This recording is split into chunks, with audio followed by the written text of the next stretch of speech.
it is a special weekend for legendary Notre Dame football coach Lou Holtz.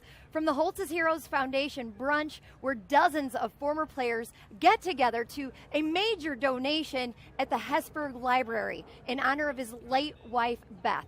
I had the opportunity to talk with the Hall of Famer about what this weekend means to him.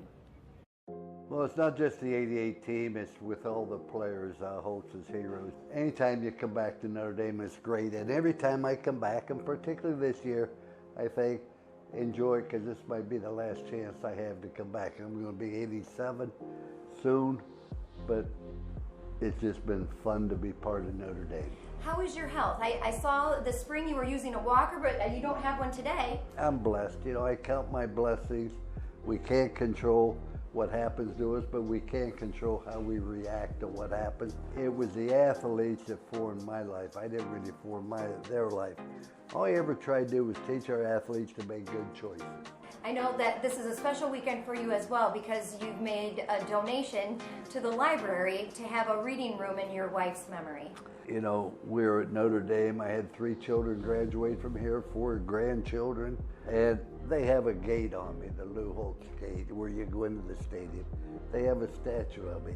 I don't need recognition, but I had a wife for 59 years who really did so much for Notre Dame, but she did it behind the scenes. Father Hesburgh is the one that hired me and played a very influential part of my life and her. And when our house burned down and we rebuilt the house, my wife insisted the house be rebuilt around her prayer room. She had a prayer room where she prayed every morning. And she and Father Hesburgh shared so many things in common. So it's only appropriate that this is for the students. And it's in the Hesburgh Library. And so we feel blessed that Notre Dame allowed us to do this. You've worn the analyst hat, but you've done so much for Holtz's Heroes, and how proud are you? I know it's not just you, but of your players, to be able to do so much good for not just the Notre Dame community, but really for around the country. For every athlete that passes away, one athlete is assigned to that family to make sure they have the academic utensils, but more importantly, to visit with those children and let them know how special their father was, what a great player he was, what a great person he was, so that they can grow up with a great sense of pride. Yeah, they just try to do an awful lot of good, and hopefully that'll continue for many years after I'm long gone. Can you kind of think big picture of what, when you are gone, what you hope people will remember about you and think of? Well, my wife is buried here, and all our children will go to her gravesite, and we have a beautiful tombstone, not outlandish, but it's a nice, and it has Beth Holtz and Lou Holtz, and people say, I didn't know he died. In any event, I don't worry about legacy. I just try to make good choices, follow 3 rules, and you always will. Rule number 1, do what's right. Rule number 2, do everything the best of your ability. And the 3rd rule, you show people you care. I know you're making the rounds. You're getting pulled in every direction. You were on the Pat McAfee show. Everyone wants to talk to you about this team. Have you had a chance to talk with Marcus Freeman recently, and what did you talk to him about? The first weekend, Marcus Freeman had the job. He flew to Florida and spent the whole day with me. We talked about Notre Dame, and I think he is the right guy. You know, I've never said that about very many coaches, but Marcus Freeman is why. Well, he loves Notre Dame. He understands what Notre Dame's about. He can recruit Notre Dame.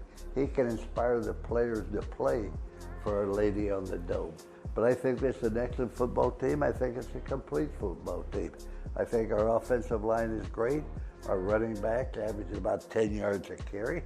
Our receivers can beat you one-on-one. And Sam Hartman is the most efficient quarterback. It's going to be more of a challenge tomorrow, but I think at Notre Dame wins a game by 10, and I say that from the bottom of my heart. The legend, Lou Holtz. He's taken the Irish by 10. Let's go. He's a smart man. Smart man. You got to listen to him. I'm literally on the edge of my seat whenever I have the opportunity to talk with him. And he said it himself, this might be his last year to be able to come back here on campus, so we don't take it for granted. We will have much more from my conversation with the legend himself, Lou Holtz, throughout this season on ABC 57 Kickoff. And as we wrapped up the interview, we were able to facilitate a special surprise for Coach Holtz. Take a look. General Brian Fenton, one of just 16 four-star generals in the United States. He was the senior manager of the football team during Coach Holtz's first season at Notre Dame in 1986.